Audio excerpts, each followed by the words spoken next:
Good morning everyone. My name is Previta and these are my friends Yadnashi and Sashanka. We are from 8th grade, Fort City School, CPSC, Vizianagaram, Andhra Pradesh. Today we are going to tell you about cell cloning for organ transplantation.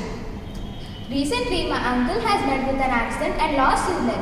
When I visited the hospital, I have seen IVF and pathology labs. In IVF and pathology labs, I have seen that there are various experiments which are being conducted. As I have seen this, I got curious and when I got back to school, I spoke to teachers about this. Then they explained me about the process of human cloning. Then I, along with my friends, explored and researched about the process of cell cloning for organ transplantation. And we thought that this would be the best platform to share our idea. Human cloning means creation of genetically identical copy of a human.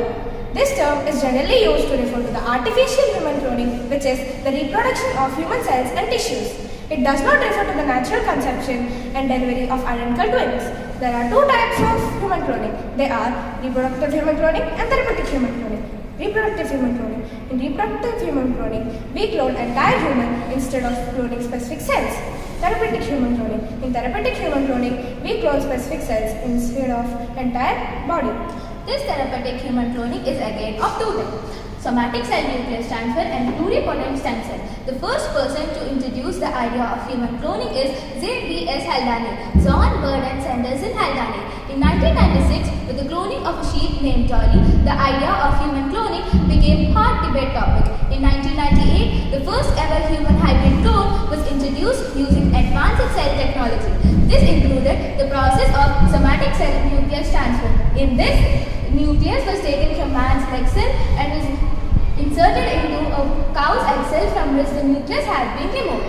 This hybrid cell was then cultured and was developed into an embryo. The uses of this cloning are: the clone thus formed are used as model systems for research purposes into causes of diseases and also as model systems for drug discovery.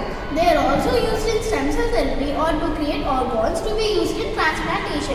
Advantages of cloning are: it helps us to find a new way to recover from trauma. It also helps couples to resolve problems with fertility. It could lead us towards organ development. It also helps us to create stem cells ethically. Some disadvantages are: it could be a technology initially priced only for the wealthy. It creates a rapidly aging population.